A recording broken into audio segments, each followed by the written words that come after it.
The Legend of Zelda Ocarina of Time had a long development cycle of many changes. Zelda games normally have two major elements to their gameplay, the adventure and the dungeons.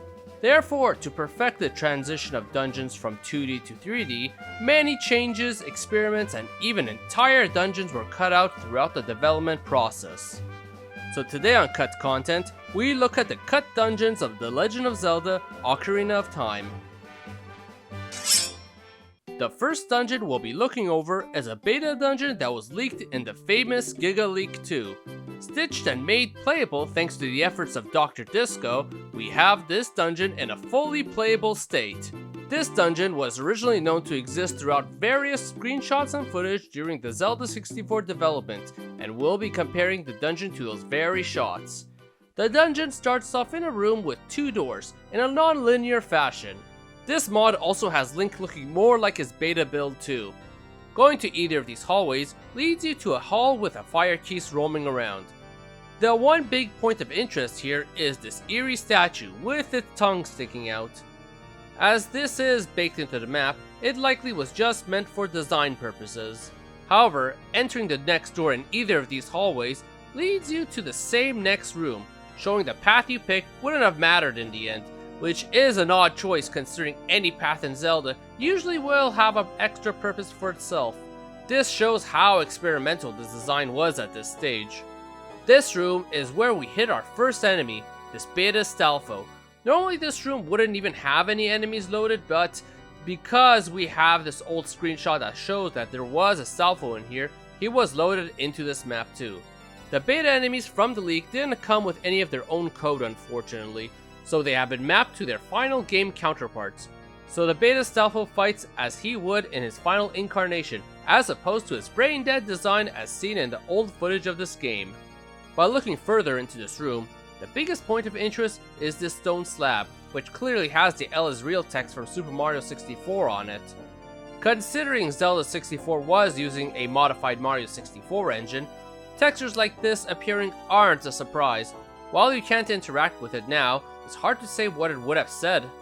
Aside from that, the only way forward is this next door. What we get to is what may define what this dungeon actually is. We have stairs going up to these torches along this hallway. This is seen also in an old screenshot, and even the final game.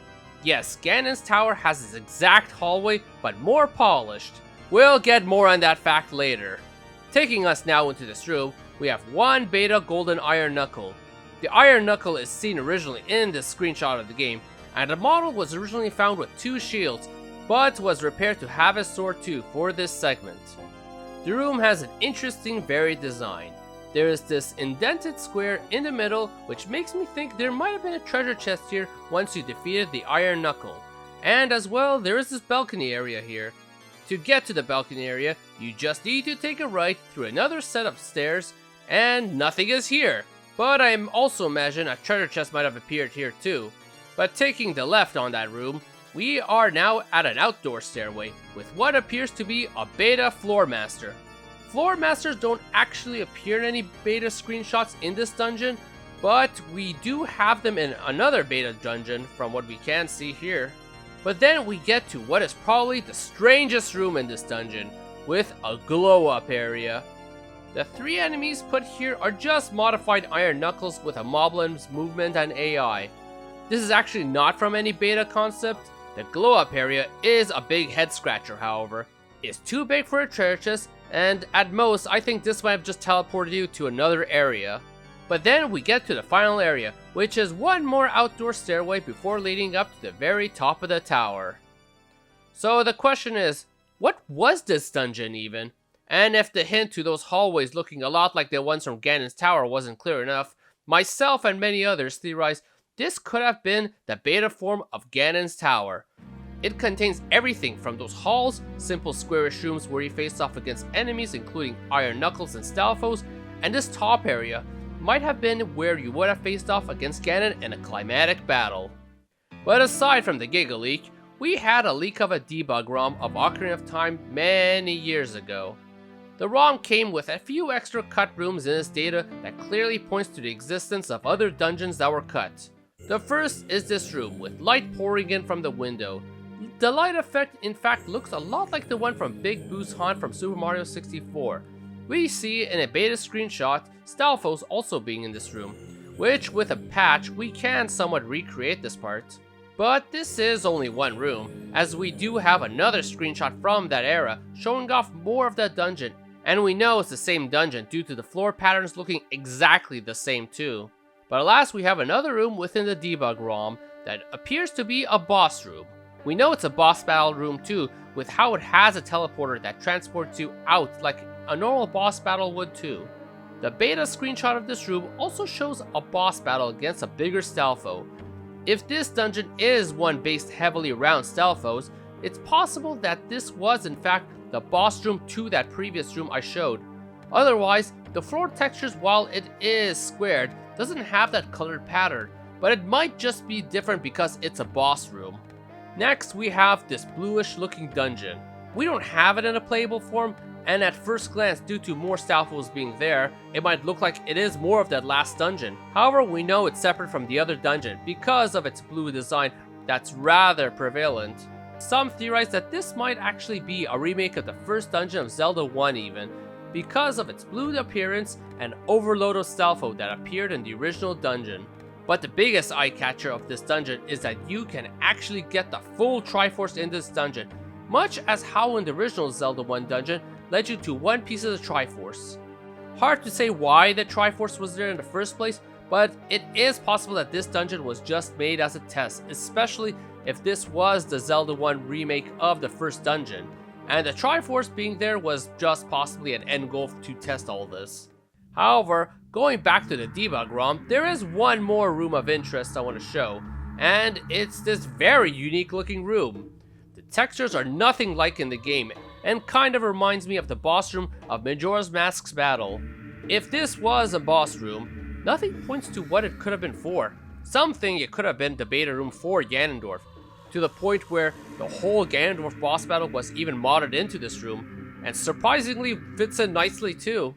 Now, when we data mine the released game itself, there are a few pieces of unused text. One refers to a wind medallion. At first, one might think this is just a cut temple, but it is very likely the forest temple. One reason is due to how the forest temple area in Ganon's castle was entirely wind-based instead of a bow and hookshot puzzle like the one we have today.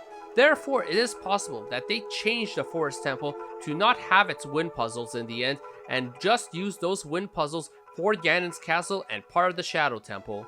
The other is that the forest medallion has a clear windmill symbol on it, which, unlike the medallions like the Fire Temple, having a clear flame symbol on it, this doesn't fit with the Forest Temple, that could have simply instead used a leaf symbol. The other data mined medallion, however, is an ice medallion. I'm sure many of you already theorized that the ice cavern might have been a cut dungeon on its own, but this does solidify what it was at one point. We already do have, through data mining, some beta elements of this dungeon too. Most famously, we have this odd red ice block, which appears in place of the metal boots. As well, we have an unfinished version of the dungeon too, that fails to load certain points. All this points to how this dungeon was revised to be the cut down version that we have today. In fact, much like the Forest Medallion, the Water Medallion also has an ice symbol on it, rather than any water symbol, which may indicate that they decided to replace the Ice Temple with the Water Temple as the Temple of the Zoras in the end. But in total, we have an upwards of 5 cut or altered dungeons. Could there be more? Quite possibly, as there were many years of development that went over and changed so much. Everything from dungeon designs, characters, graphics, story, and even enemies. All of which that I plan to cover in Zelda Ocarina of Time cut content. So make sure to hit that subscribe button, for I'll be back with more Zelda cut content soon. Hit that like button too if you like this video, and comment below on what cut dungeon would you have wanted to see the most. So everyone, thank you for watching!